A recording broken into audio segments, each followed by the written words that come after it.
we're Chips and Salsa, and in today's video, we're going to review BookShark Level G, also known as Level 6.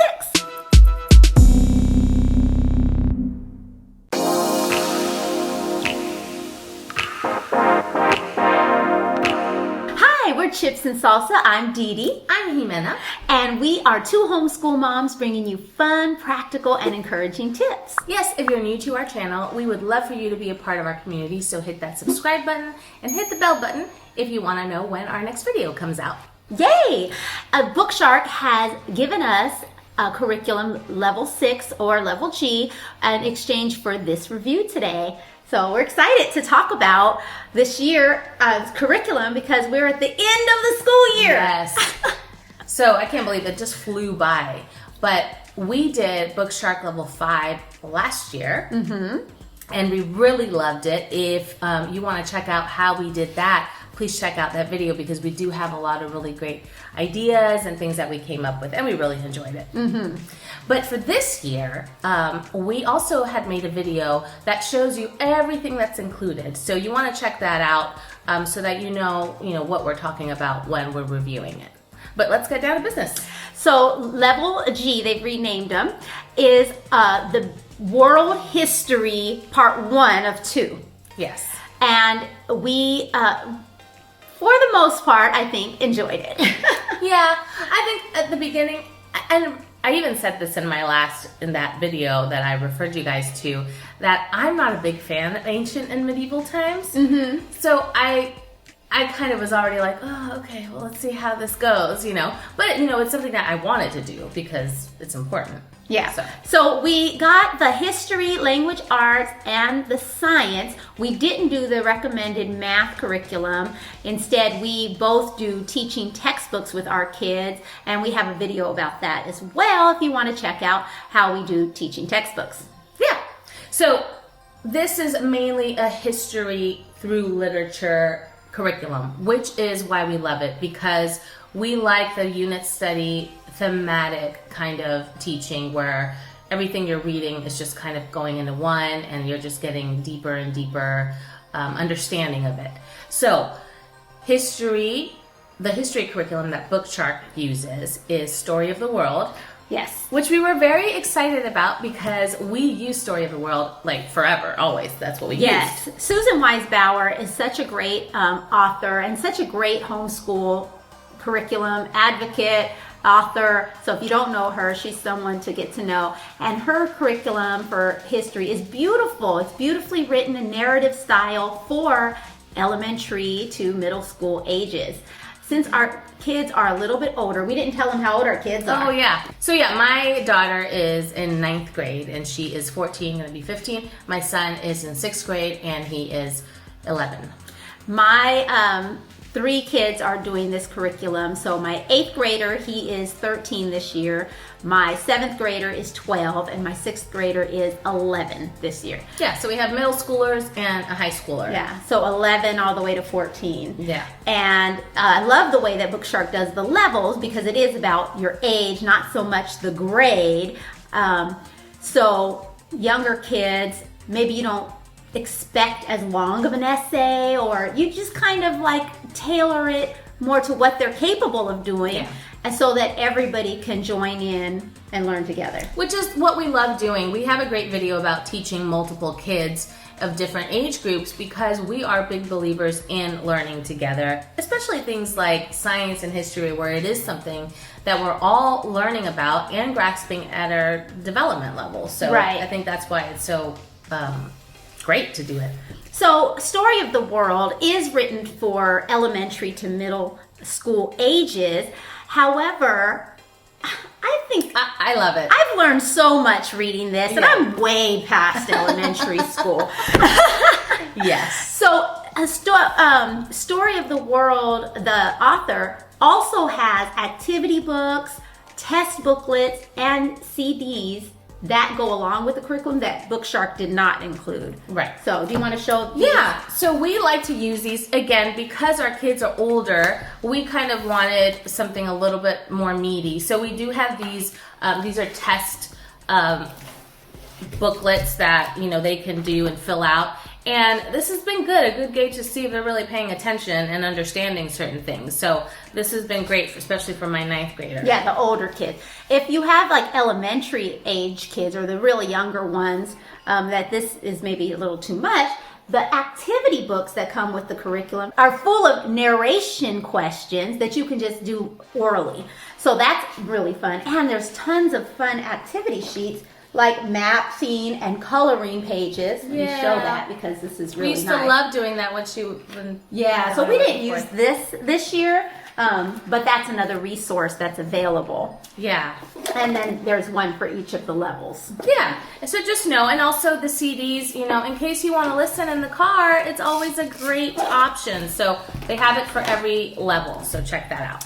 But like I said, because Story of the World is written for middle school and elementary, they also include the Kingfisher History Encyclopedia, which is a little bit more advanced for sure. As far as history is concerned. So this is a great add-on for the older students. Yeah, and we also do a lot of research for media. Our children are very visual, very creative, so we definitely show them documentaries and videos that we research ourselves on YouTube, Netflix, Amazon Prime, all that stuff. There's so many great things out there now for their level. Since they're older, they can handle some media or documentaries, and so we'll watch that usually during lunchtime, and then we'll discuss, and then we'll jump into our history lesson, which is really great. Yeah, so one of the things that's great about BookShark is that you can tailor it to fit your homeschool. Right. So we want to tell you how we BookShark our history this year. And one of the things that I did that was a little bit different than the way BookShark intended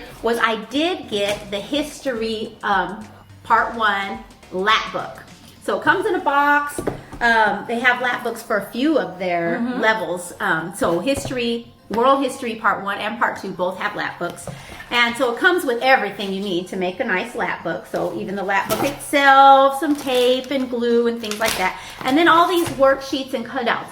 So my kids are not into lap books because like I said, they're 11, 12, and 13. So we use some of the worksheets and put them into this great timeline that comes with the curriculum.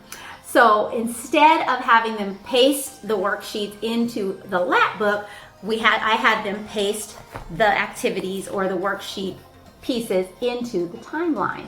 So this is like a little map that was in the timeline and a little paragraph about the subject matter right on the date that it goes. And these timelines are really nice. They go from ancient history starting at 5000 BC all the way to 2050. Right, we're not quite there, so they're planning ahead. And the curriculum comes with these nice stickers. I love that. With the dates of different historical figures that you can add on. So in addition to these stickers, I had them do some of the lap book activities and paste them in. So BookShark also includes a giant world map that is foldable that I love, and it's laminated because then you don't have to, worry about it getting destroyed. So you can write on this with one of those wet erase markers as you study, the different continents. I also wasn't very good at using my map, were you? I didn't use it. I know. I think it's something great, especially for them to visualize it. My kids are older and they know where stuff is. I mean, my daughter used to study the globe, so I didn't find it as necessary, right? Especially since we were talking more about England and there's the ancient countries. So right, and they do mention the Americas as well. But again, we just weren't very good at using it this year. But it's a great tool and resource. Now we also do some history in our co-op, and what we do is we like to add on art and music. So we just add enriching things like, okay, well, let's talk about the art of ancient Egypt. Let's talk about the art of ancient Greece. And so we, we discuss that, and we also learn music. And what we did is we just had a really nice kind of sketchbook that we gave to each of our kids in our co-op, and they decorated it. And on the inside is where they paste all their stuff. So here we have music of ancient Egypt, Well, I really love that you taught them about like different instruments for different time periods and different cultures. Yeah, and it just makes everything all that more enriching. And it's also amazing because some of this stuff, some of these elements were in our literature that we read. Yes. So if I saw anything that was in our books and we didn't really know much about it, then we would like bring it to our co-op and really dive into it. And it just made everything come alive. So we like doing that. We're really into unit studies, so that's kind of how we did it. So shall we get into literature? Yes, because like we said, the literature really goes with the history. Which is awesome because that's what we love. So we were having a little bit of a hard time with some of these books. We're going to be very honest because even though they were great books, we just feel like, again, I think that's my beef with the medieval times is that there's just not much advancement, for a long time. So it just seems like they're very repetitive. Now, some of these stories were great. There were books I think that we really enjoyed, and there were books that we did not enjoy at all. Right. The Golden Goblet is I think a classic, and it was a great story. I think it was just hard. I don't know if it was because it was the beginning of the year. It was one of those that was like, maybe it didn't flow quite well. Right. It's a good story. I've heard so many great reviews for this book, and looking back, I mean, it was a really good story. Right. But then we went into the Greek mythology, and there were two pretty substantial books. One was a read aloud, and one was a reader. So we read aloud the Trojan War. Yeah. I think that came alive to me when we did co-op and we talked about the relevance of the Trojan War story and Homer and the Odyssey and all of that and how that all ties in. But the Greek myths really lost the kids. Yeah, that was hard. This was supposed to be a reader, and we ended up reading it together, like the parts that we did read, because they were like, I do not like this book. I do not understand it. Too many names, too confusing.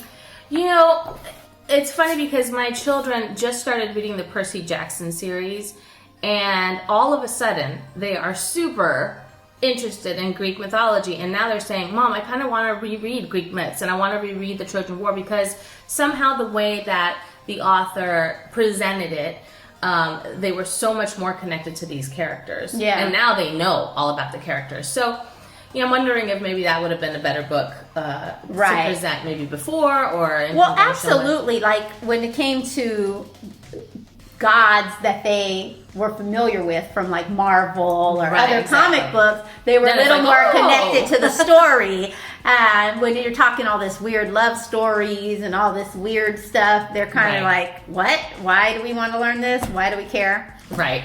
That was rough.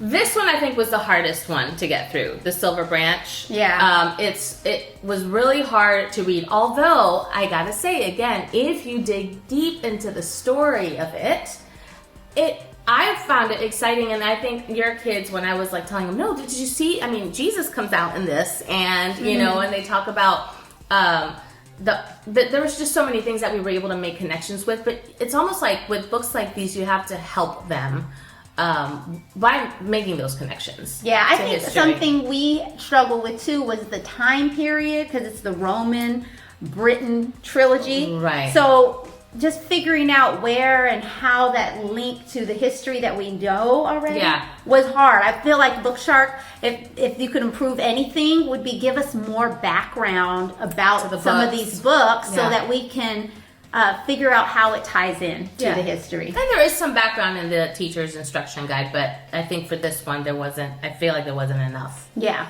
But anyway, as a whole, we're not going to go through every single book, but there were really exciting books like the Great and Terrible Quest was very exciting. I thought the Shakespeare Stealer was very exciting. I really loved this one. Yeah. I think one of the complaints that the children had was they feel like a lot of the stories were kind of the same story with a different setting. So I enjoyed the Shakespeare Stealer as well, but then Murder for Her Majesty was very similar of a storyline. One was with theater, the other was with choir. Yeah. But what I was trying to explain to the kids is that that's what life was like back then. Mm-hmm. So it's hard to like go and deviate from that because it's it was life. It's culture. And Right. we're trying to dive into that. So, I mean, that's what it is, what it is. It is what it is. Overall, it's always a great experience when you're reading stories, historical fiction, and getting a glimpse into the life of that time period. Yeah. And lining books up to the time period, I think, is pretty difficult. And I think they do a really good job at doing that. I mean, so many books. Yeah. So many books. So overall, I think it was 13 readers and like 11 read alouds. It's a lot of books to get through.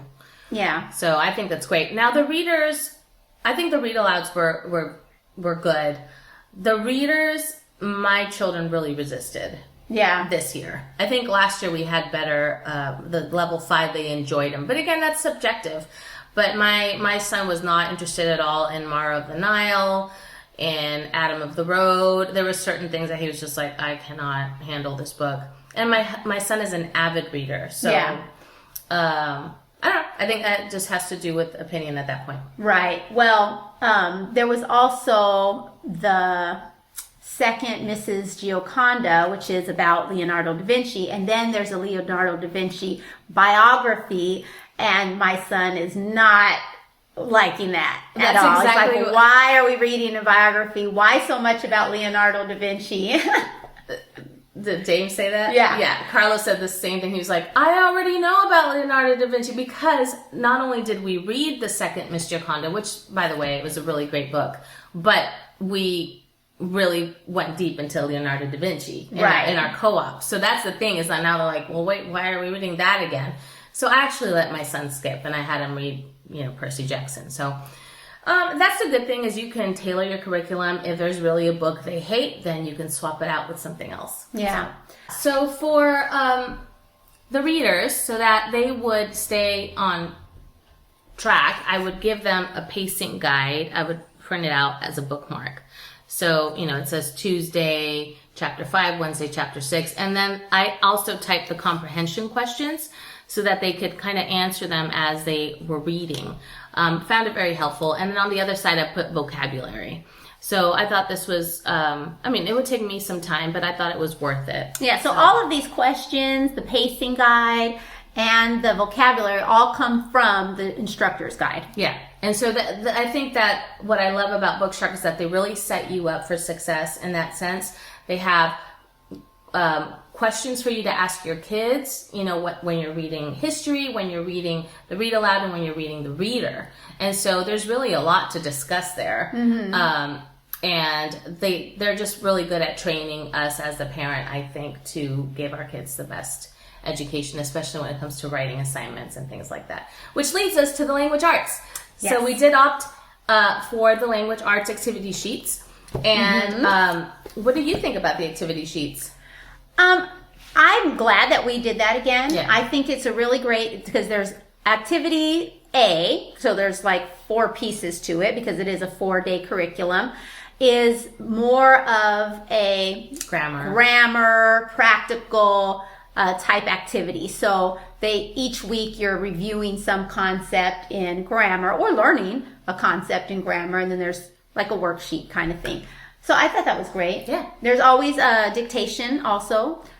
So a little copy work, which I was pretty good about having my kids do the copy work. Not so good about doing dictation this year as I was in the past. Yeah, we used to do the Charlotte Mason prepared dictation, which is kind of what BookShark shows you to do, which is awesome. Yeah. And then activities B, C, and D are usually geared toward some kind of writing assignment, which would be due at the end of the week.